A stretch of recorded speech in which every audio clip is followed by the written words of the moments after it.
Muy bien, buenos días. Vamos a seguir con este tema que es componentes del entrenamiento de la fuerza. Pequeño repaso antes de seguir adelante. Empezamos planteando que los componentes son una serie de estímulos físicos y técnicos que en su conjunto van a constituir la carga externa del entrenamiento. Algunas consideraciones.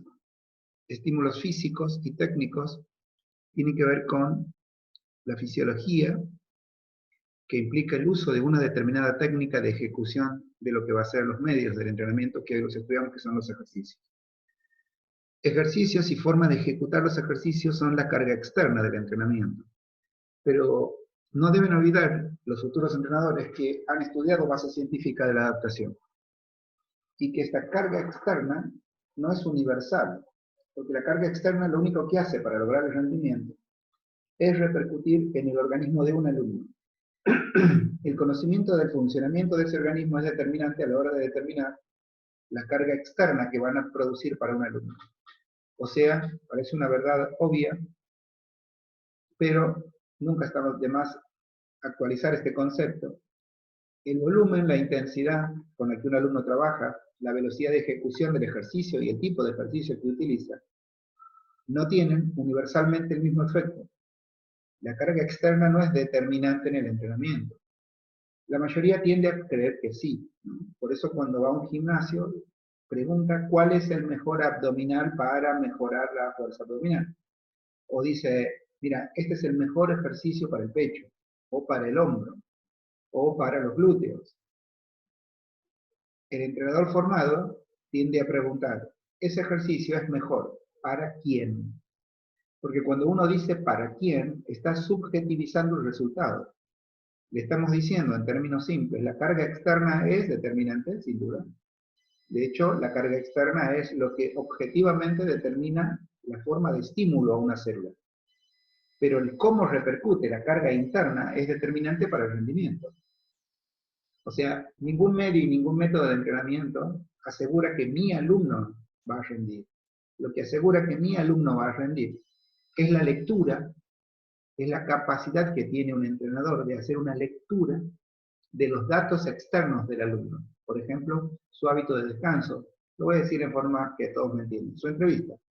La capacidad que tiene de analizarla, primero de realizarla, después de leerla, de analizarla y de sacar conclusiones, es lo que determina el rendimiento de un alumno.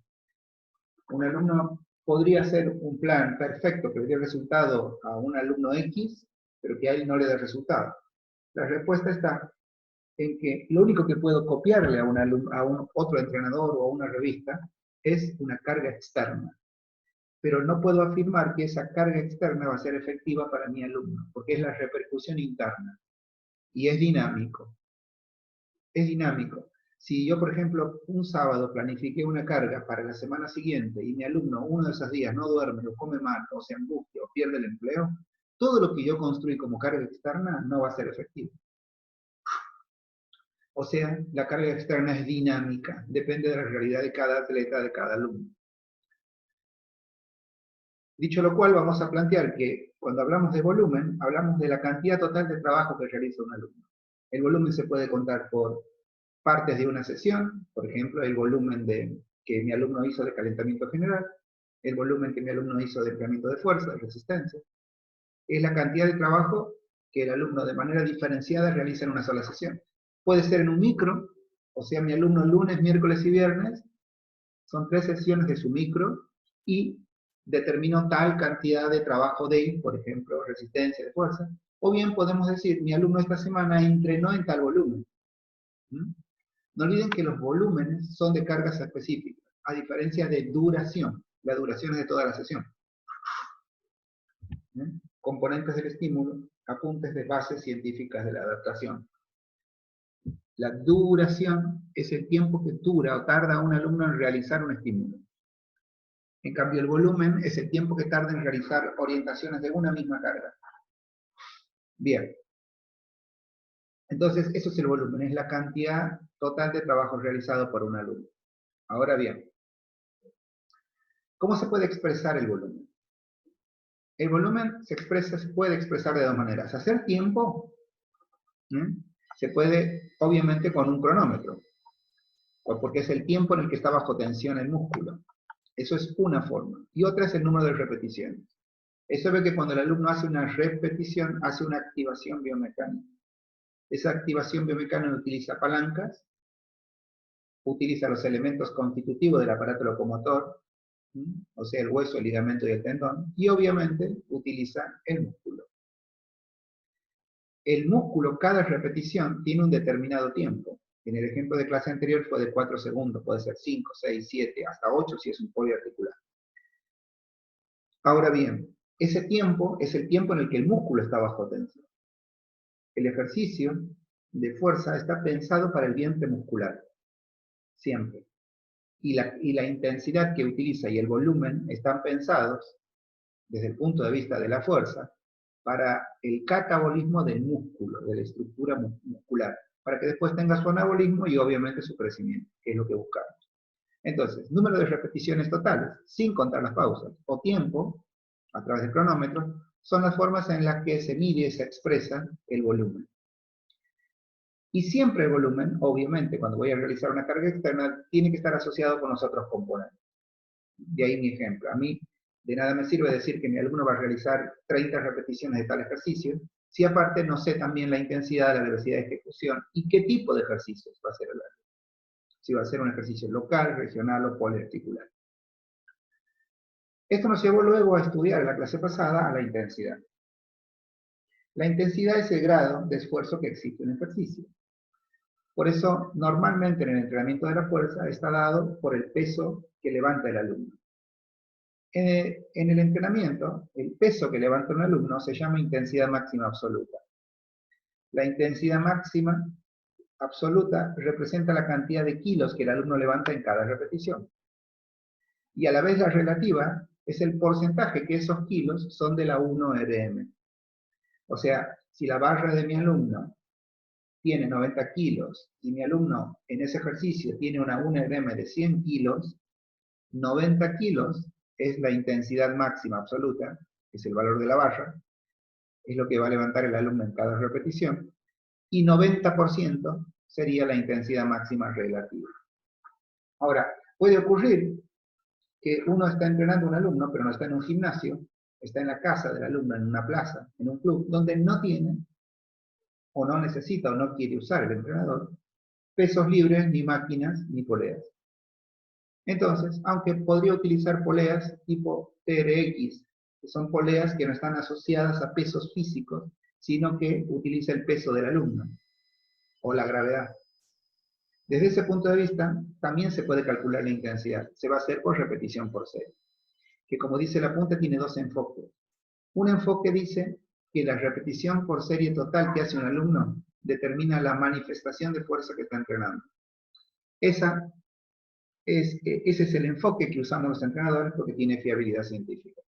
No así cuando tratamos de deducir que cuánta repetición por serie es un porcentaje de la carga máxima de un alumno. Eso no hay forma de evidenciarlo en laboratorio, o sea que no tiene evidencia científica. No se desconoce que lo usen, pero no tiene fiabilidad científica. Otra forma de intensificar la repetición por serie es una forma de saber qué está entrenando mi alumno, sobre todo qué manifestación de la fuerza está entrenando mi alumno. ¿Bien? No sirve para saber el porcentaje de carga, que representa lo que está haciendo de la 1RM. Ahora bien, la potencia y o velocidad de ejecución es otra de las formas que tienen los entrenadores para intensificar un ejercicio.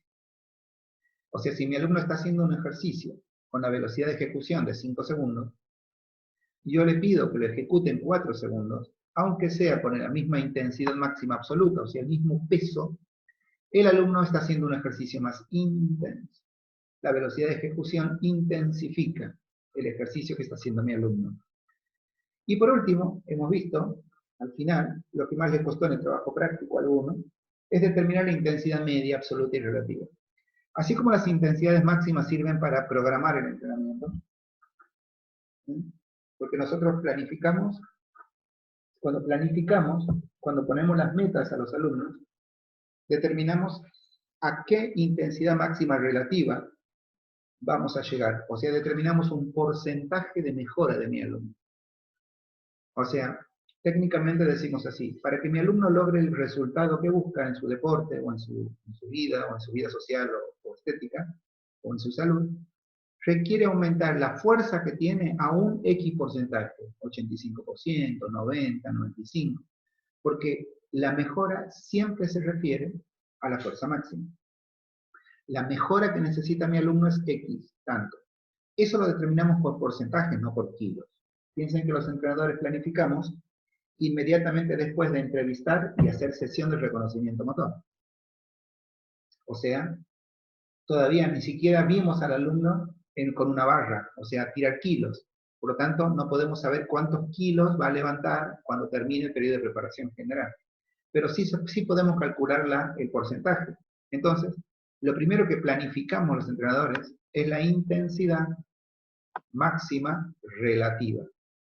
Cuando el alumno hizo todo el proceso de adaptación, le enseñé el ejercicio y empieza a levantar kilos, y luego le tomo la 1RM, ya puedo trabajar sobre la intensidad máxima absoluta.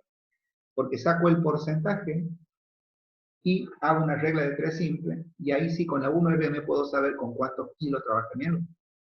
O sea que sirve para programar. La intensidad máxima me permite ponerle contenido a una sesión. En entrenamiento eso es programar la sesión. Ahora bien, la intensidad media me sirve para controlar el entrenamiento. Por eso en mi clase anterior, primero digo qué va a hacer el alumno cuando enseño intensidad media. Después digo qué pasa cuando no hace lo que yo programé. Si por cualquier circunstancia mi alumno no hace lo que yo programé, entonces voy a necesitar sacar la cuenta, o sea, producir un efecto a partir de cuentas, de números, para saber si mi alumno al menos, ya sé que no entrenó lo que yo quería en la sesión, porque no pudo, pero al menos voy a saber si se mantuvo dentro de los márgenes de su manifestación de fuerza. O sea, si yo quería entrenar la fuerza máxima, por ejemplo. ¿Bien? O la fuerza potencia o la fuerza resistencia. Para eso necesito controlar el entrenamiento que mi alumno hizo. Eso se hace a partir de la intensidad media, que siempre es la media de trabajo del alumno. La intensidad media absoluta está representada por el peso medio, que es la media de kilos que levantó el alumno. Por eso se calcula con el tonelaje dividido el volumen. Eso determina cuántos kilos levantó mi alumno en realidad. No la absoluta, no lo que planifiqué, sino la relativa. No la máxima absoluta, sino la media absoluta, el peso medio. Y una vez que tengo el peso medio, ya puedo calcular el porcentaje en el que trabajó mi alumno, o sea, intensidad media relativa. Así como el peso medio se calcula con el tonelaje dividido el volumen, la relativa se calcula con una regla de 3 simple, en donde el peso medio se relaciona con, que es en kilos, con la repetición máxima. Y ese porcentaje me da la intensidad media relativa. Insisto que a los que trabajaron con esto en el trabajo práctico les costó un poco determinarlo desde la práctica. Deben intentar hacerlo hasta que salga bien. Es determinante porque nosotros planificamos el entrenamiento y después lo programamos en la idealidad. Pero puede ocurrir que el alumno, por distintas circunstancias sociales, personales, laborales, no pueda ejecutar bien la tarea. Entonces tengo que controlarla, y para eso me sirve la intensidad media. Bien, repaso, le dedicamos casi 15 minutos al repaso, me parece muy importante. Este apunte es, junto con los dos que vienen, que son los dos últimos de la capacidad motora fuerza, que son metodología y planificación. Es importante poder definir los conceptos de los componentes. Los componentes y las variables separan a un entrenador profesional de los que entrenan la fuerza por experiencia. O sea, el entrenador es capaz de planificar objetivos determinados y lograr el desarrollo específico de la fuerza. O sea, a partir de un objetivo, de un fin. En cambio, los entrenadores que solo hacen cursos de fuerza, o sea, que hacen cursos de musculación, tienen la capacidad de desarrollar un potencial hipertrófico del alumno, pero no pueden mejorar siempre la manifestación de la fuerza de ese alumno. Y eso es lo que buscamos hacer los entrenadores. Y para eso, tanto las variables ya estudiadas como los componentes que estamos estudiando son importantes. Ahora bien, volumen e intensidad son muy importantes, son prácticamente el 60 al 70% del apunte, pero no menos importante son las otras dos variables utilizadas en cierto punto por la intensidad, que son la velocidad de ejecución y los tipos de ejercicio. La velocidad de ejecución, ya dijimos, es una forma, ¿ven? Está aquí, de intensificar el trabajo, pero en sí misma también es un componente que lo vamos a analizar. Y lo mismo con los tipos de ejercicio. Primero vamos a un concepto más bien técnico, teórico, así que vamos a cambiar el pizarrón para eso. Estas son partes de clases en las que yo leo el apunte y se los explico. O sea que necesitan entender lo que dice el apunte. La mayoría de los libros de entrenamiento están escritos por alemanes o rusos, canadienses, están escritos por investigadores que, si bien traducen al inglés, porque las investigaciones se presentan en inglés, no siempre las traducciones son tan claras. Por eso a veces a uno le cuesta entender el texto en el que se desarrolla una definición, un concepto dentro de un libro. Cuando yo entiendo que eso ocurre, para que el alumno entienda bien, trabajo con el texto, si estoy como ahora en un pizarrón virtual o en un pizarrón de clase. Copio la frase del entrenador, le explico y doy ejemplos. Y lo uno al concepto de carrera. Algo muy importante es que la velocidad de ejecución tiene que ser específica. Significa que cuando yo tomo la 1RM, también tomo la velocidad de ejecución del ejercicio. Y ambas cosas son importantes. Lo enseñé en la clase pasada. Cuando uno, no olviden que planificar y programar es distinto. ¿Sí? Es distinto. Programar es poner contenido a una sesión. Planificar es planificar un proceso, poner las metas, ya sea las metas de periodos o las metas de mesociclos o las metas de microciclos. Pero en sí mismo, entonces la programación es poner contenido. Por eso, para entender esta frase del apunte, ustedes ya tienen el apunte, o sea que podrían estar con él en este momento, que está debajo del subtítulo de velocidad de ejecución, dice la especificidad de la velocidad de ejecución, ahí está la palabra especificidad, ¿no?, de la velocidad de ejecución, de un ejercicio, es crítica en el diseño de la programación, ¿ven? Programación de un entrenamiento con resistencia. O sea, el entrenamiento de la fuerza, el entrenamiento de la fuerza tiene dos manifestaciones, el de la fuerza potencia y el de la fuerza de resistencia. Cuando uno entrena la fuerza máxima, que es lo primero que se entrena, a la velocidad con la que mueve el alumno la carga, o sea, el ejercicio, la intensidad, es la que va a grabar en su memoria, sobre todo en su memoria motora. Y es la forma en la que el alumno va a adaptar no solamente las conexiones sinápticas que de ese ejercicio salen hacia el sistema, no solamente la sinapsis, o sea, la forma en la que se va a comunicar el sistema nervioso, sino también la forma en la que el sistema nervioso va a reclutar unidades motoras. O sea que cuando yo estoy entrenando a un deportista o a una persona cuyo objetivo es, uno, el rendimiento en resistencia, por ejemplo, un corredor, un jugador de un deporte acíclico, o estoy entrenando a una persona que lo que quiere es bajar de peso, por lo tanto la tarea motora del fin va a ser con un volumen alto, para lograr que el organismo consuma mayores niveles de grasa. Cuando la persona tiene que expresar en resistencia el nivel de fuerza que logra, la velocidad de ejecución del ejercicio es crítica en el diseño de ese programa. Eso quiere decir el autor. Por eso es que el primer punto que lo puse para analizar, que es en esencial, asegurar la igualdad entre la velocidad del ejercicio de entrenamiento y el de competición es determinante. Es esencial asegurarlo, porque si yo de pronto planifiqué que mi alumno haga cualquier tipo de ejercicio con alto nivel de velocidad y resistencia al final, o sea, en mi fin, no puedo ejecutar la tarea de fuerza máxima con velocidad de ejecución baja. ¿Por qué? Lo dice el apunte también. Entrenar a baja velocidad incrementa la fuerza a baja velocidad, sin efecto sobre la fuerza de alta velocidad. ¿Ven? Es aquí. Esto está determinado por algo que ya han estudiado y que voy a pasar a repasarles. Cuando yo les enseñé base científica de la adaptación, les enseñé que el esquema de adaptación lo iban a utilizar todo el año. ¿Cuál es el famoso esquema de adaptación al que me refiero?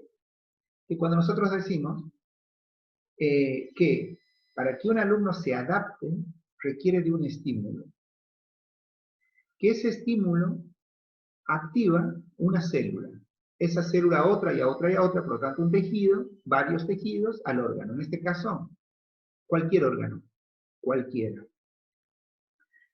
Por eso es que en cada capítulo, incluido el de expresión motora y el de locomoción humana y movimiento, les pido que lo que van estudiando lo jerarquicen, o sea que generen una jerarquía en relación al entrenamiento. Por ejemplo, cuando estudiamos la expresión motora, les pedí que me dijeran cuáles eran los elementos que del sistema nervioso se involucraban en la contracción. Para, en la pregunta siguiente, hacer que me digan ustedes, algunos lo pudieron, otros no deducir, de que cuando un alumno genera una contracción, mejora todas las células, tejidos y órganos involucrados en ese proceso. Porque para que un músculo se contraiga, dice ese capítulo, y ahora lo voy a hacer aquí en el gráfico, solo que está graficado, la orden sale del sistema nervioso central. El sistema nervioso tiene partes, aquí no están los nombres a propósito, para no embarullarlos, podríamos decir, pero le puse el nombre a un solo lugar, que está determinado aquí por un esquema azul, que es el telencéfalo. Lo van a estudiar en el segundo cuatrimestre, cuando estudien control nervioso de la actividad muscular, pero sepan que hay una región del cerebro, llamada telencéfalo, en la cual ustedes guardan todos los programas motores. ¿Qué es un programa motor? Un programa motor es un engrama, es un grupo de neuronas que asociadas entre sí crean una función. Por ejemplo, una sentadilla. Como todo ejercicio, está guardada en su, aquí, telencéfalo, ¿eh?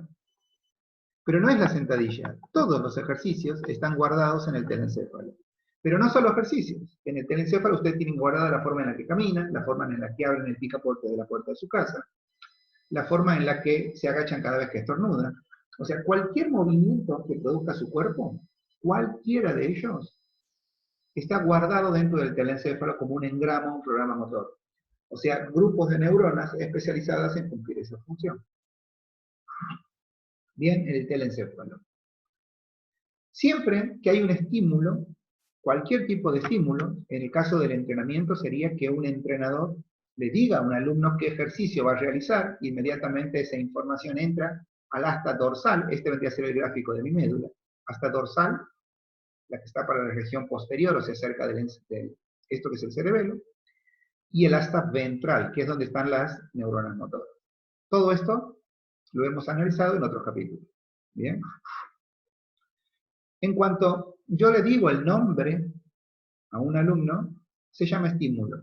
Una neurona sensitiva, que es esta neurona que está graficada aquí, lleva ese estímulo al asta dorsal de la médula. Con otro tipo de neurona, no las dibujé para no complejizar, pero es otro tipo, esta es una sensitiva, esta es una motora. Esta se va a llamar neurona relay, la vamos a estudiar en su momento. Esta neurona lleva esta información hacia el telencéfalo. ¿Para qué? Para buscar el programa o engrama motor, que en este caso es la sentadilla. Esa sentadilla va a ser evocada, memoria motora, y esa información va a ir hacia las neuronas motoras del asta ventral, que no olviden que nosotros tenemos 3 tipos de fibras dentro de un músculo. Cada grupo muscular, por ejemplo en este caso el glúteo que está dibujado aquí, que es el músculo que entrenamos predominantemente cuando hacemos una sentadilla, cada uno de esos ejercicios determina siempre un músculo agonista, función muscular, capítulo de expresión motora.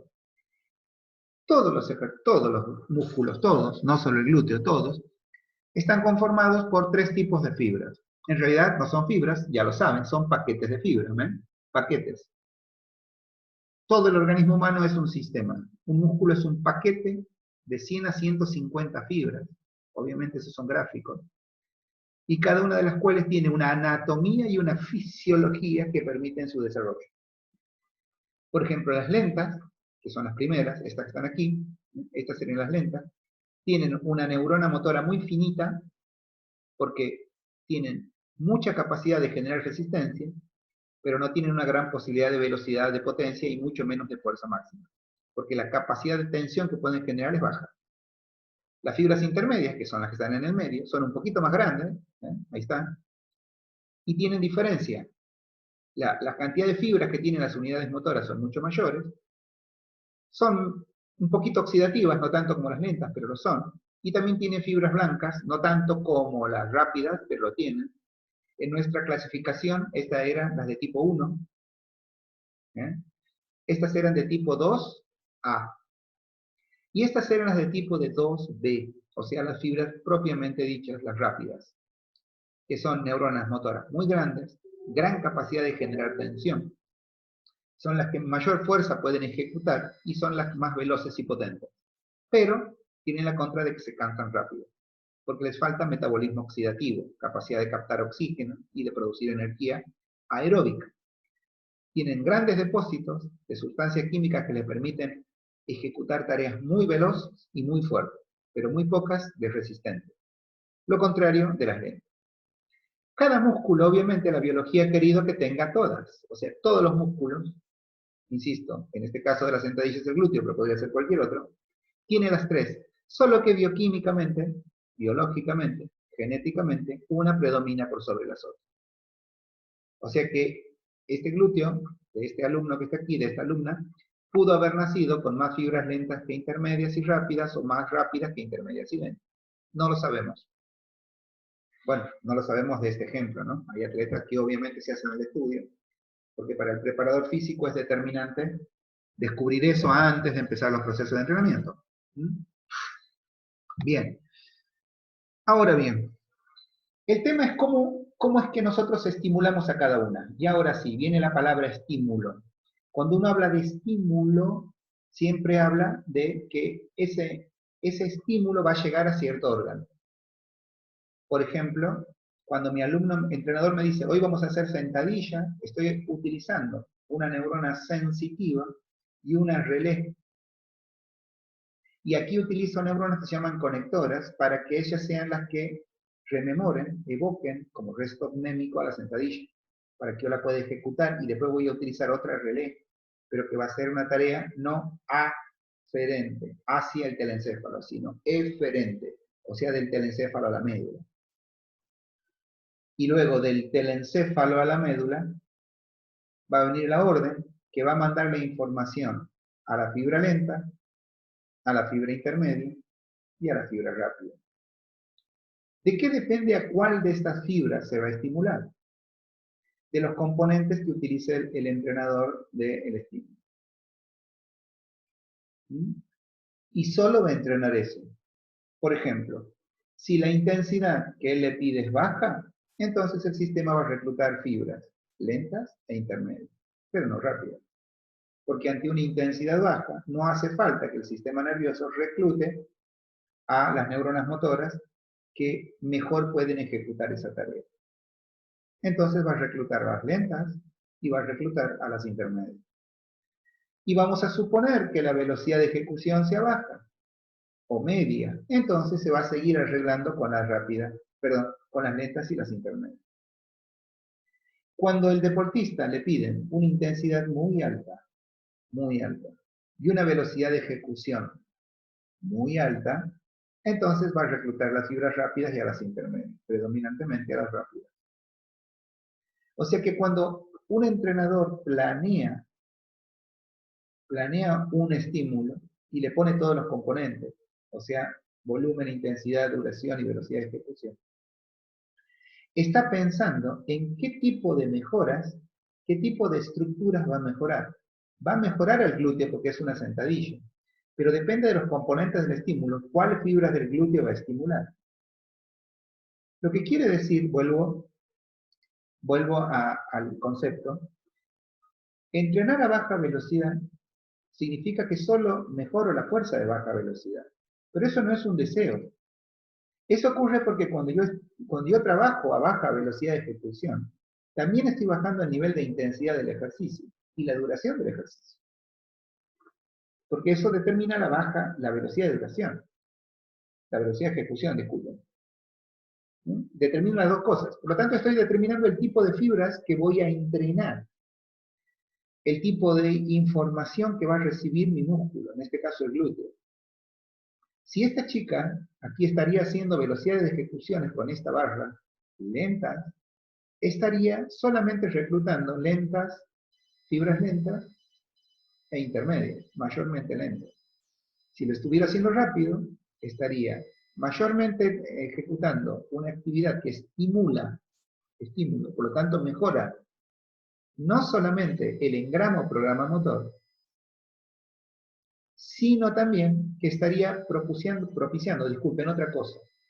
Por ejemplo, cuando la persona hace sentadilla, el motor primario es el glúteo.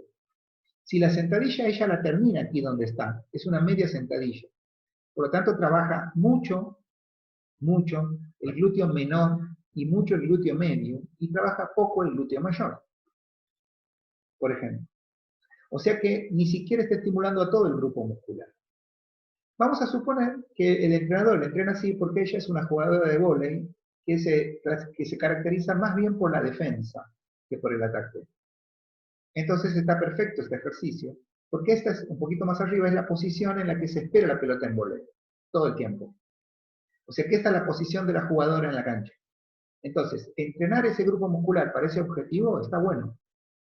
Pero si esta persona sería un rematador de vóley, donde necesita más potencia y bajar mucho más para poder propulsarse más, este ejercicio sería inconveniente. ¿Ven? Ahora bien, cuando yo digo que con un estímulo determinado mi alumno mejora un tipo de velocidad, es determinante, porque significa que la neurona sensitiva la que utilizo es X, que es solamente la que le va a decir al sistema nervioso que reclute una cantidad de neuronas motoras determinadas para el glúteo, pero no solo para el glúteo. Ustedes saben que a este músculo agonista hay un músculo que se está relajando para que él se contraiga cuando sube, se llaman antagonistas. Y hay músculos que ayudan, en este caso no menos importantes, están aquí de rojo, ven aquí el isquiotibial. Y aquí están los cuádriceps, que son los antagonistas, ¿no? Aquí está el isquio. El isquio es el motor secundario, en este caso, o sinergista. Y este es el antagonista. Cuando yo sube el glúteo predominantemente, o sea, la cantidad de tensión que le manda el glúteo, el asta ventral de la médula, de 1 a 10, es el porcentaje que le puse de intensidad. Vamos a suponer que está trabajando fuerza máxima, 85%. O sea que el 85% de la fuerza la hace el glúteo. Pero el otro 15%, para que se produzca la fuerza tal que se levanta, está repartido entre los isquios. Hay otros músculos que también se extienden, como por ejemplo aquí el gemelo, el sóleo, que son músculos de esta postura. Hay músculos aquí que están produciendo una leve extensión de columna, ¿ven? Para que vuelva a la posición anatómica la columna, ahí, en posición final de ejercicio, y otros músculos que están haciendo contracciones leves. O sea que hay muchos músculos sinergistas. ¿Quién recluta al sinergista? El sistema nervioso.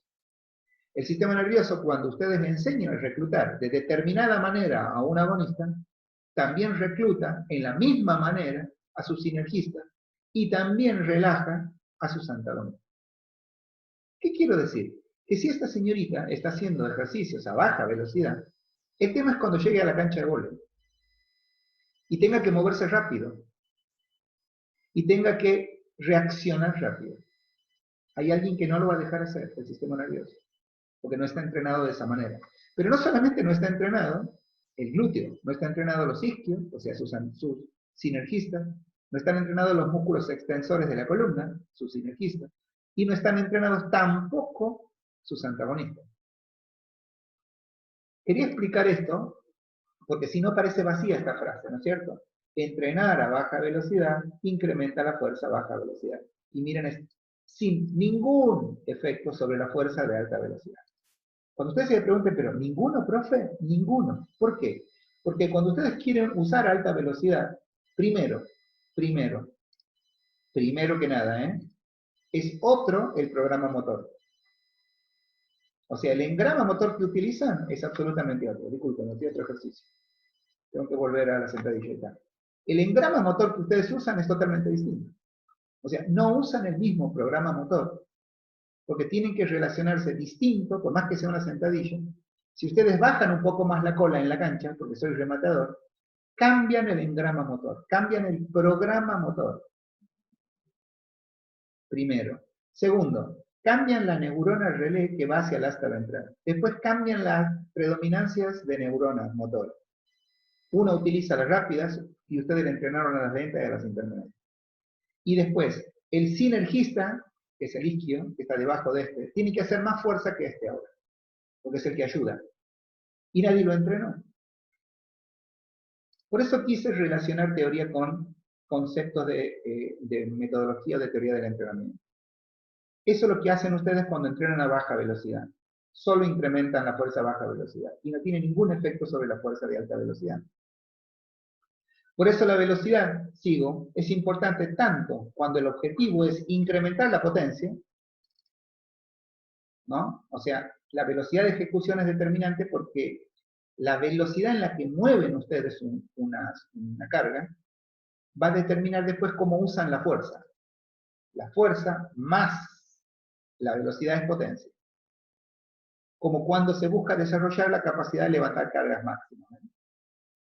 O sea que, si ustedes entrenan lento, el alumno no solamente después no puede usar en alta velocidad la fuerza que logran, sino que la cantidad de fuerzas máximas que logran es menor. Lo pueden explicar por el nivel de reclutamiento. De los tres tipos de fibras que más fuerza hacen, está la fibra rápida. Si ustedes reclutan a ellas, muchas de ellas no pueden lograr la cantidad de fuerza que logran pocas de ellas. Entonces, si ustedes estimulan siempre a las fibras lentas y a las fibras intermedias, la fuerza máxima que va a llegar a tener ese músculo no es la máxima posible. ¿Bien? O sea, lo repito, la velocidad es importante tanto cuando lo que buscan incrementar es la potencia, o sea, una manifestación de la máxima, que es la fuerza-potencia, como cuando se busca desarrollar la capacidad de levantar cargas máximas, o sea, la fuerza máxima. Trabajar lento, entonces, lo resumo, es tan malo cuando quiero buena fuerza-potencia, por ejemplo, el saltador de vóley, que tiene que ser potente, o el boxeador, en el tren superior, que tiene que ser potente, o el jugador de fútbol, que tiene que ser potente, cuando quiero cargas máximas. ¿Para cuándo quiero cargas máximas? Por ejemplo, para la fuerza con hipertrofia. O sea, para la estética, para la salud, para el rendimiento deportivo. Ahora bien, otro concepto de velocidad de ejecución importante. Dice, la velocidad de ejecución afecta a las características de la contracción muscular. Lo acabo de determinar recién, pero voy a volver sobre ese concepto. ¿Qué es una característica de la contracción? El músculo se contrae de acuerdo a la cantidad de unidades motoras que recluta. Si ustedes entrenan siempre a baja velocidad, entonces no combinan el entrenamiento de todas las fibras, por lo tanto la estructura del músculo cambia, o sea, la anatomía, la morfología del músculo cambia. Lo mismo que la morfología telencefálica, o sea, la cantidad de programas motores que tiene el alumno. Por eso el entrenamiento tiene un principio de variabilidad. Se tienen que usar muchos ejercicios, se tienen que usar todas las velocidades, pero la velocidad de ejecución propiamente dicha mejora la estructura de utilización práctica de la masa muscular. Por eso afecta las características de la contracción del músculo, la forma en la que el músculo se va a contraer. Y por último, cuanto a la velocidad de ejecución, el autor plantea que el principio de especificidad del entrenamiento se cumple muy especialmente en lo que se refiere a la velocidad. O sea, esto explica técnicamente la primera de todas las características de la velocidad. Que significa que nosotros solo mejoramos en la intensidad en que entrenamos. Eso es especificidad. O sea que el efecto de la velocidad de ejecución es mucho más específico que inespecífico. Eso significa velocidad de ejecución. No olviden, es importante, que la forma en la que el sistema recibe el estímulo es la forma en la que recluta a los programas motores, es la forma en la que el sistema nervioso le pide a las neuronas motoras que contraigan al músculo y la forma estructural que toma el músculo. Y eso es determinante de la velocidad de ejecución. No ocurre solo en las sentadillas, obviamente, ¿no? O sea, cualquier ejercicio es lo mismo. Por ejemplo, si trabajan sobre el tren superior, este músculo que está dibujado aquí se llama deltoides anterior. ¿Ven? El deltoides anterior. Que también tiene los 3 tipos de fibra. Que también el estímulo, cuando ustedes hacen un vuelo frontal, el vuelo frontal es este ejercicio que está haciendo a una mano este atleta, hacen exactamente lo mismo, una contracción concéntrica, y pasa exactamente lo mismo. ¿Por qué quise determinar otro tipo de ejercicios? Porque tanto tren superior como tronco, aquí están los abdominales, los pectorales, cualquier ejercicio está pensado, por eso lo enseñamos primero, para guardarlo en nuestros planos motores, está guardado en el telencéfalo. Y de allí sale la orden para ejecutar el movimiento, por lo tanto reclutar las unidades motoras que determinan. Esto nos permite ingresar a la última parte del apunte, que es los ejercicios. Los ejercicios, dice el apunte, son los contenidos, la materia del entrenamiento. O sea que, obviamente, sin ejercicios no hay entrenamiento, esto es una verdad de perogrullo. Sirven como medio para desarrollar la fuerza, pero también sirven como medio para una óptima manifestación de ejercicios de competición. Entonces ahí ustedes dirán, ¿pero no es lo mismo, profe? Claro que no. Una cosa es el desarrollo de la fuerza. La fuerza tiene 3 características como capacidad motora. Primero nace con nosotros, primera característica. La capacidad de contracción del músculo nace con nosotros. Bien. En el desarrollo de la vida podemos hacer 2 cosas. Una, usarla. Eso no solo es que podemos, sino que debemos hacerlo, si no, no podríamos hacer nada. O sea que cada vez que ustedes contraen un músculo, lo usan. ¿Qué permite el uso? El desarrollo. ¿Sí? O sea que usar la fuerza ya es desarrollarla. Por lo tanto, si ustedes van a una clase de musculación, por ejemplo, están utilizando su fuerza. Por lo tanto, ya se desarrolla, mejora. Si ustedes están sentados, no la desarrollan porque no la usan. O sí, utilizan muy poco los posturales de la espalda, según cómo estén sentados. Pero la desarrollan poco, podríamos decir. Y si están acostados, no desarrollan nada. Sentado poco, acostados nada. ¿Bien? Ahora, mucho mejor es poner un ejercicio. O sea, si en vez de moverme, llevar una bolsa, subir escaleras, en vez de hacer movimientos, ejecuto un ejercicio y lo repito varias veces, que es lo que hacemos con los abdominales, por ejemplo, los desarrollamos más, mucho mejor. Por eso en esta época que estamos viviendo, que de aislamiento, pululan las clases por internet y demás, porque ¿qué hago? En mi living, el que tiene la posibilidad, en mi balcón, el que no tiene la posibilidad, o sea, mucho mejor el que tiene patio, más posibilidades todavía, puede entrenar, sin tener que ir al gimnasio. En realidad, está mal usada la palabra entrenar. Puede hacer actividad física, para lo cual usa ejercicios.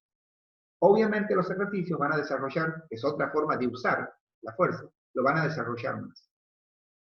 Ahora bien, cuando yo ya compito, por ejemplo, soy nadador, por ejemplo, a mí me gusta, compito en carreras, soy corredor, algún deporte social, básquet, fútbol 2 veces por semana con mis alumnos, con un torneo, o tenis, o campeonatos de pádel, o no compito, pero me gusta jugar y ganar, o me gusta mejorar. Ya la fuerza no necesita solo un desarrollo, sino que necesita lo que la frase dice, óptima manifestación. O sea, necesito que se manifieste de una manera determinada.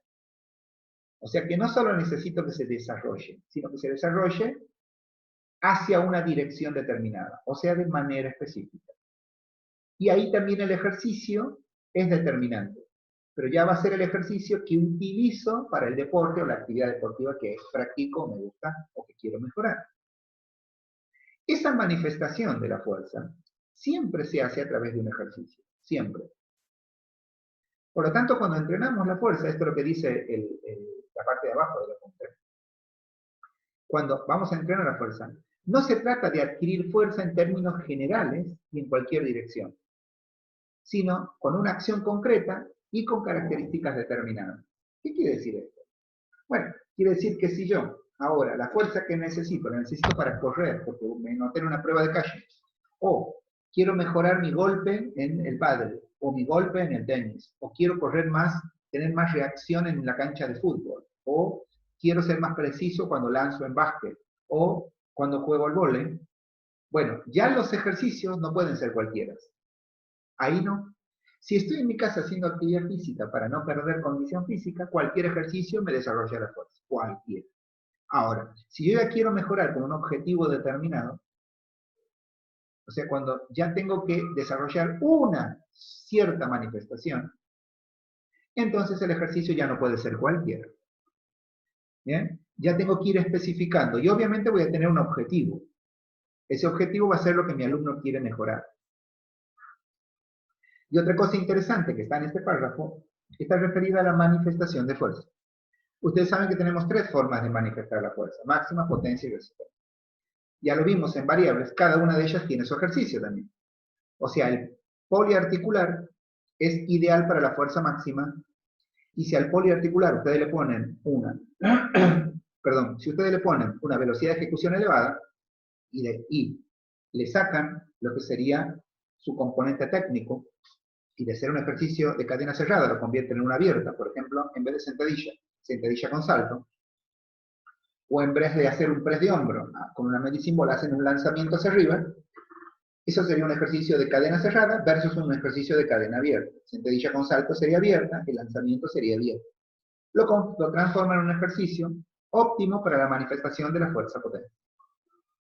Lo vimos en variables. ¿Bien? Perfecto. Ahora, ¿cómo se define un ejercicio? O sea, ¿qué tengo que analizar para utilizarlo en el entrenamiento de la fuerza? Primero, el régimen de trabajo. Como les dije antes, no sé si se acuerdan en mi ejemplo de la sentadilla, la deportista que estaba entrenando en sentadilla recién es una deportista que estaba usando, fíjense, vamos a volver a verla, un ejercicio en esta posición, ¿ven? Y les decía, ese ejercicio sirve si esa deportista lo que está haciendo, les decía, es entrenando para ser una jugadora de vóley en defensa. No así en ataque, les decía. ¿Por qué? Y porque si fuera en ataque, ¿ves? La flexión de cadera, para luego extenderla, tendría que ser mucho más pronunciada. O sea que no es tan eficiente ese ejercicio para ese tipo de tareas. Esta que está aquí. Por eso es que cuando hablamos de ejercicios, también hablamos de que el ejercicio tiene que tener un régimen de trabajo de acuerdo. Ella, por ejemplo, estaba trabajando ahí con un régimen combinado, estático-dinámico. Pero el lugar en donde estaba desarrollando la fuerza, esa deportista, no es tan eficiente para el tipo de fuerza que necesitara, en el caso, obviamente, siempre volviendo al caso, en que ella sea una deportista defensora en vóley. O sea que estemos hablando de una jugadora que es, en la cancha, defiende vóley. El régimen de trabajo en el cual voy a ejecutar un ejercicio depende de cómo lo va a usar mi deportista. Lo mismo con el tipo de contracción. Si va a realizar tónicas concéntricas, tónico-expresivos, ahí hay una combinación de excéntrico-excéntrico, que es el estático-dinámico, estático combinado. ¿Ven? También la estructura dinámica y cinemática del ejercicio. Fundamentalmente, volvemos a la velocidad de ejecución dinámica y al momento cinemática, o sea, la estructura del ejercicio, en el que se produce cuándo. ¿Por qué? Por ejemplo, ¿cuándo se produce en un salto la máxima expresión? ¿De qué estamos hablando? Y de un jugador de vóley. Bueno, en el lugar final al que llega, porque el salto en vóley está pensado para que el jugador con su cuerpo sobrepase al rival. Entonces, la fuerza cinemática está dado, en el caso de un jugador de vóley, la fuerza se manifiesta más al final del periodo, del proceso. O sea, no cuando sale, sino cuando llega. Porque ahí tiene que pegar. Pasa lo mismo con un jugador de básquet o con un jugador de fútbol. Pero no así la fuerza máxima en un golpe de tenis. Hay golpes de tenis donde cuando uno sale del recorrido es cuando le pega la pelota. O en la mitad del recorrido. No le pega al final del recorrido de la pelota como en vóley. O sea que eso también se debe analizar para ver en qué momento se carga el ejercicio. Como se dan cuenta entonces, no todos los ejercicios sirven para todos los deportes. Lo repito, la manifestación de fuerza se hace a través siempre de un ejercicio. Por lo tanto, lo dice el apunte y lo dice mi pizarrón aquí, no se trata de adquirir fuerza en términos generales y de cualquier dirección, sino de una acción concreta y con una característica determinada. Por eso yo hago mucho hincapié en la carrera de entrenamiento, que un entrenador es más intelectual que físico. Analizar el deporte de mi alumno, el objetivo para el que usa el ejercicio que yo voy a usar en el proceso de entrenamiento, y determinar la forma en la que el alumno usa el cuerpo, o sea, cómo utiliza ese cuerpo, es determinante a la hora de elegir los medios de entrenamiento. Porque si no, el alumno podría entrenar mucho y la mejora que logra es poco, y los alumnos suelen enojarse por eso. Bien. Entonces, la definición de un ejercicio entonces siempre depende de esos tres factores. Siempre el deporte tiene que elegir el ejercicio que más eficazmente contribuya a la mejora de fuerza, va a decir el apunte, ¿no? Por eso, aquí vamos a poner un subtítulo en nuestro pizarrón que es los ejercicios, pero como medio del entrenamiento. Porque cuando uno habla ya de los ejercicios que contribuyan a la fuerza específica, ya hablamos de un plan, porque la fuerza específica es lo que el alumno quiere lograr. En este esquema de mi pizarrón, puse que tengo un corredor que estoy entrenando. ¿Ven? Primero, o sea que todos los ejercicios tienen que contribuir a la fuerza específica de mi corredor, que cambiaría si aquí habría un jugador de rugby, si habría un culturista, si habría un jugador de un deporte como el pádel o el tenis. ¿Eh? Depende siempre de la fuerza específica que quiera lograr un alumno, el ejercicio, porque el ejercicio se convierte en un medio, algo que me lleva hacia allí. Por lo tanto, no hay medio específico si no se sabe a dónde va. ¿No? No sé si ustedes han viajado, viajan mucho por Argentina, pero hasta, al menos el verano pasado, una de las mejores rutas que teníamos en zonas turísticas, exceptuando algunas rutas de San Luis, que son internas, no llevan de un lugar a otro, de la provincia de San Luis, es la ruta 2. ¿No? La ruta 2. Es uno de los mejores medios que tenemos para llegar a ciertos lugares. Ahora, si yo voy a la costa y voy a Mar del Plata, entonces la ruta ideal, que es la 2, me sirve. Si mi fin es Mar del Plata, pero si mi fin es Cariló, no es el medio específico. Me sirve un momento, pero no me sirve más. Hasta que me tengo que desviar, sería, para entrar a Cariló, a Pinamar, a Villa Gesell. ¿Ven? O sea que no siempre la ruta ideal me lleva al lugar donde quiero ir. Los ejercicios pasa lo mismo. Depende mucho de qué quiere lograr mi alumno el ejercicio que voy a utilizar. Por eso se llaman medios. Los entrenadores no se tienen que enamorar de los medios. Eso es muy común en fuerza. Por eso es la ignorancia de creer que un medio es un fin en sí mismo. Y no es así. No en entrenamiento, y mucho menos en entrenamiento de la fuerza, y mucho menos en los medios. Porque hay que combinarlo con los métodos. No olviden, tema que aún no estamos estudiando ni hemos estudiado. Bien, entonces, cada deporte debe elegir los ejercicios que más eficazmente, dice el pizarrón, contribuyan a la mejora de su fuerza específica. Mi ejemplo es un corredor. Pero dice el mismo pizarrón y luego lo van a leer específicamente en el apunte cuando lleguen a ese punto. Pero en todos los casos habría que hacer una distinción de 3 o 4 tipos de ejercicios. No olviden que ya clasificamos los ejercicios antes de acuerdo a la masa muscular involucrada. Y en esa clasificación estaban locales, regionales y poliarticulares. Bueno, ahora lo vamos a clasificar de otra manera. Como ya tenemos un objetivo a cumplir, como ya tenemos aquí un objetivo a cumplir, esto quiere decir que nosotros podríamos hablar ejercicios generales, que están aquí, que vendrían a ser diferentes o distintos al fin. El nombre propio dice en dónde tenemos que usarlo, en el periodo de preparación general. En el periodo de preparación general, buscamos que el alumno sea multilateral. Por lo tanto, ahí vamos a usar no solo ejercicios generales, sino también distintos al fin. Una carrera es una sucesión de saltos, y no hay nada más estático que una sentadilla. Por lo tanto, es distinto al fin. ¿Eh? No colabora en nada a la dinámica ni a la cinemática de la carrera la sentadilla. Pero para saltar necesito fuerza en el glúteo. Y el ejercicio que más representa al glúteo es la sentadilla. Por eso lo utilizo. Pero ¿cuándo lo utilizo? Y cuando tengo que desarrollar la fuerza máxima del glúteo. Porque es distinto al fin, sí. Es un ejercicio general porque es poli, sí. Me sirve solo para el glúteo y para los isquios, sí. ¿Y por qué lo uso? Porque es el ejercicio idóneo, es el ejercicio ideal, de ahí viene la palabra idóneo, de idealidad, para desarrollar la fuerza del músculo que más trabaja en la carrera, que es la cadena posterior de la pierna, glúteo, isquios, sóleos, gemelos. Lo vimos en el pizarrón anterior. Por eso lo hago. Pero lo hago en el periodo de preparación general. Luego, dice el mismo apunte, también los ejercicios pueden ser especiales o dirigidos. Especiales o dirigidos significan parecidos al fin.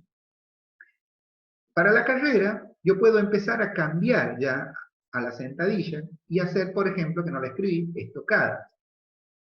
O le pongo salto a la sentadilla, porque la carrera es una sucesión de saltos.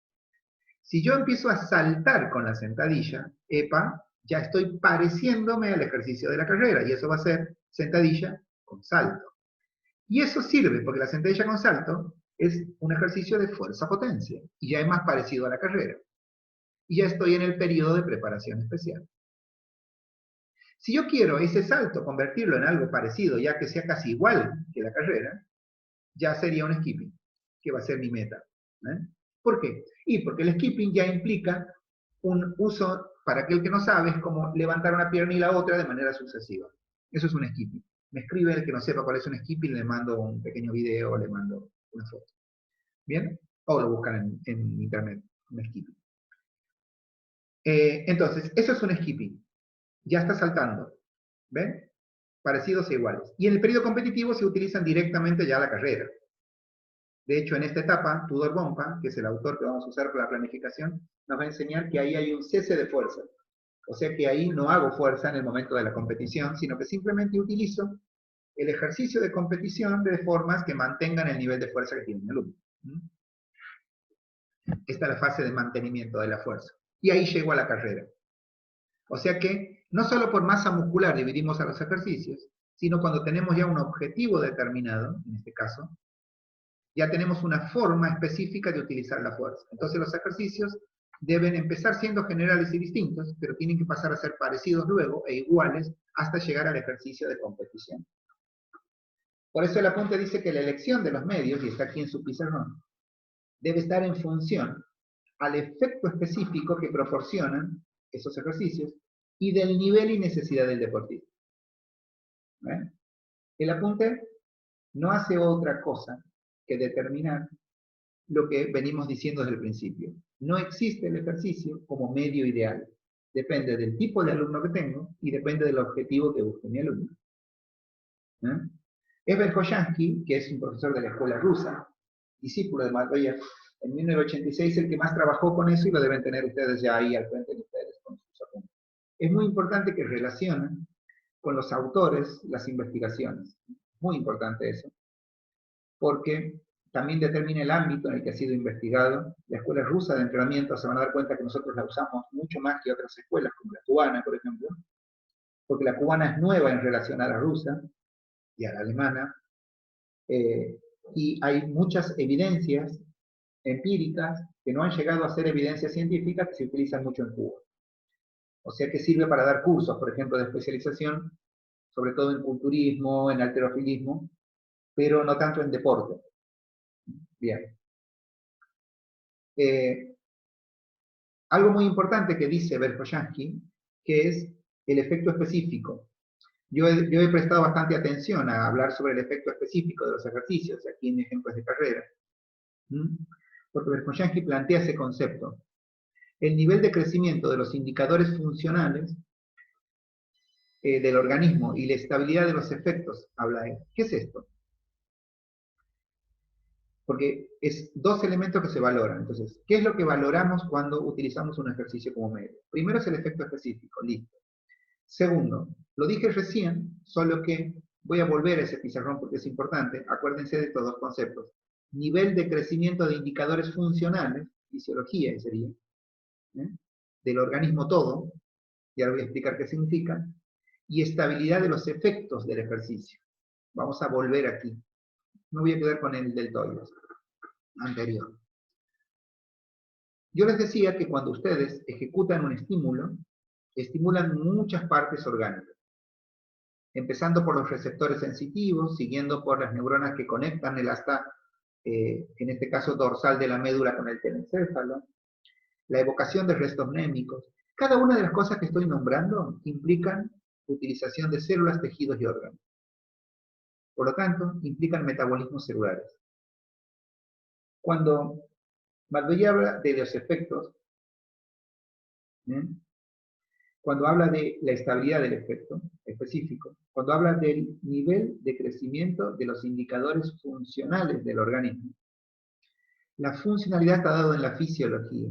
Para que esta célula se active, necesita de químicos y necesita de metabolismos, igual que esta neurona, las neuronas que se utilizan aquí para mandar a las vías aferentes, las neuronas telencefálicas, las neuronas que guardan los programas motores, las neuronas que son distintas, las que mandan la información a la estrata dorsal. Estas neuronas, la capacidad sináptica de las neuronas, o sea, cómo viaja el impulso eléctrico, y aquí viene lo más importante, el metabolismo de los músculos, que lo estudiamos.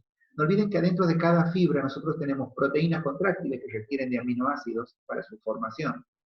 Necesitamos enzimas, ¿se acuerdan? Acetilcolinesterasa. Necesitamos sustancias químicas que permitan la degradación de otras sustancias químicas, como por ejemplo la glucosa, la fosfocreatina, la grasa, que son los combustibles que las células degradan para producir el efecto. Y también les dije que cuando ustedes utilizan, estamos hablando entonces de los indicadores funcionales, en este caso del sistema nervioso, del sistema muscular, pero no solo el sistema muscular agonista, ¿se acuerdan que también teníamos antagonistas?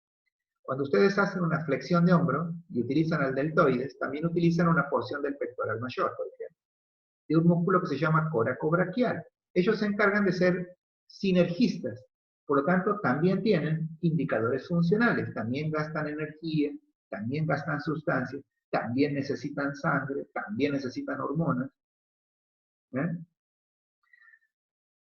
A mí me gusta que un entrenador cuando se está formando nunca se cierre en lo que aprende. Tiene que tener suficiente capacidad intelectual como para analizar el conjunto. La escuela rusa de entrenamiento, que es la más tradicional en la teoría del entrenamiento, es muy clara en eso. Por eso yo a veces digo que los apuntes, o los libros en realidad, porque esto está tomado directamente del desarrollo de la fuerza que trabaja la escuela rusa en 1986, y es una cita de Verkhoyanski. Cada vez que ustedes tienen entre paréntesis el nombre del autor en el texto es porque lo dice textualmente. Cuando hablan de, no solo del efecto específico en relación, ya lo expliqué, a la carrera, por ejemplo, sino también el nivel de crecimiento de indicadores funcionales. Habla del metabolismo de cada célula involucrada. Y no hay ejercicio que no involucre otros órganos, tejidos y células. A nivel muscular, repaso, agonistas, antagonistas y sinergistas, fijadores y estabilizadores. Todos ellos. Pero a nivel de orgánico general, necesitan que el corazón bombee la sangre, que el pulmón dé el oxígeno, que los vasos sanguíneos transporten, que las glándulas produzcan hormonas. O sea, hay un complejo fisiológico, es a lo que se refiere Verkhoyanski cuando habla específicamente de indicadores funcionales orgánicos. Y que ellos, cuando se producen, lo hacen como una respuesta a un estímulo. Eso no quiere decir que haya estabilidad de los efectos. El efecto que produce el ejercicio en todo el sistema, que es un efecto que ustedes lo han estudiado en base científica, cuando decíamos que había una adaptación específica y había adaptaciones inespecíficas. Cuando ustedes entrenan la fuerza, las sesiones de fuerza máxima a veces duran 1 hora y media. O sea que en 1 hora y media el corazón está arriba de valores de calentamiento, o sea, está en 120, 110. Es una frecuencia cardíaca que el corazón en la vida no está, porque está en 60, 70. O sea que está bombeando mayor cantidad de sangre. Y a eso también se denomina estabilidad de efectos. O sea, cómo estabilizar el efecto que logra el ejercicio, en este caso. Por eso es tan importante lo que el mismo Verkhoyanski plantea al final de su apunte. Al final del apunte, el mismo Verkhoyanski plantea cómo se elige un medio, o sea, cómo se elige el medio. Él dice que primero hace lo que sería un acto de humildad muy grande. Yo creo que la escuela rusa ha avanzado muchísimo sobre cómo se elige un medio, pero bueno, él empieza diciendo que el problema de elección, o sea, cómo elegimos medio, no está suficientemente resuelto, dice. Estas generalizaciones para mí ocupan casi el 98% de la elección de medio, pero bueno, es una opinión personal de su profe, nada más. Primero, aquí viene el concepto de efecto. El efecto del entrenamiento del medio disminuye con el aprendizaje o la práctica. O sea que cuando ustedes tienen un ejercicio que están utilizando, aquí, este ejercicio, por ejemplo, yo para llegar a la sentadilla, después de trabajar sobre ejercicios generales, enseñé un cuarto de sentadilla, lo ejecuto y después enseño un medio sentadilla. ¿Por qué? Porque quiero llegar rápido a la sentadilla. Si siempre estoy haciendo que mi alumno se pare y se siente de una silla y nunca le enseño la técnica del cuarto de sentadilla y la técnica del medio, ellas, aunque yo no se los enseñe, van a ir perdiendo eficacia a medida que el alumno va entrenando. La sentadilla misma va a perder eficacia a medida que pasa el tiempo. Entonces, o la intensifico si le aumento el peso, o bien la cambio. Yo la voy a ir cambiando porque necesito llegar a esto. Eso dice don Verkhoyanski cuando dice que el efecto del entrenamiento o del medio, o sea, a medida que voy logrando que ese efecto que logré a nivel fisiológico, anatómico, mejore, entonces el medio va disminuyendo ese efecto. Ya no tiene el mismo efecto cuando el alumno lo utiliza muy bien el medio. Por eso dice que los medios deberían asegurar un efecto de entrenamiento óptimo en relación al estado actual del deportista. O sea, ¿por qué una cuarta sentadilla? Y porque el alumno no solamente ya es un poco más fuerte, también es más coordinado, más veloz, más resistente, porque le voy entrenando todas las capacidades. Al ir haciendo al atleta cada vez mejor, tengo que ir cambiando el medio, por eso la cuarta sentadilla. Pero él sigue mejorando, por eso la media sentadilla. Y él sigue mejorando, por eso la sentadilla. Y sigue mejorando, y por eso el skipping. Y sigue mejorando, bueno, por eso llegó a la carrera. ¿Ven? Es decir, como dice él mismo, no todo sirve para todos, en todo momento. O sea, lo que hice aquí puede ser bueno para mi alumno y capaz que me sirve 4 semanas. Pero para un atleta, corredor, capaz que le sirve una sola semana. Y capaz que mi alumnito, para aprender el cuarto de sentadilla, que es un alumno sedentario, está 6 semanas. Pero capaz que un deportista lo tengo solamente 1 semana. Y así. Es muy importante ese concepto de que no todo sirve para todos en cualquier momento. Y por otro lado hay que respetar mucho, esto les puedo asegurar que en la práctica se van a dar cuenta, de que cuando un alumno viene de un ámbito en el cual nadie le enseñó ejercicios, viene a entrenar con profesores que saben de fuerza por ahí, o de musculación, porque han sido culturistas, o entrenan la fuerza, y son empíricos, ¿qué significa? Y que averiguan mucho hoy en día en las redes, en internet, o que hacen cursos, el curso no tiene siempre base teórica. Entonces, resulta que no saben corregir bien un ejercicio. Es muy difícil analizar en un tobillo si es que la flexión o la extensión del tobillo tienen que ver con el músculo, tienen que ver con el ligamento, con el tendón. No, digamos, no es una tarea simple. Hay que saber de biomecánica y de posturas, y de flexibilidad y otras capacidades. Muchos deportistas y alumnos son el resultado de años de entrenar solos. Cuando descubren que el entrenamiento es una ciencia y que hay entrenadores que estudian para ser entrenadores, empiezan a buscar a esos entrenadores y ahí los encuentran ustedes. Ustedes tienen que saber, y aquí está el concepto, esto le pasó a entrenadores de la década del 80 y del 90, ¿no? Que cuando aprenden medios, si no los aprenden bien, lamentablemente, el beneficio que tiene el entrenamiento en la enseñanza es el lugar en donde guardamos, que es el telencéfalo. O sea, esta vía que sale de un estímulo, llega hasta dorsal y llega hasta arriba, el encefálico, se llama vía aferente. Esta vía aferente requiere de mucha didáctica para el aprendizaje técnico de un ejercicio. Cuando el entrenador no lo sabe describir, cuando no sabe de biomecánica, cuando no sabe cómo empezar, cuando no tiene idea de fibras, cuando le falta entender un metabolismo, el entrenador directamente lo muestra al ejercicio para que el alumno lo haga.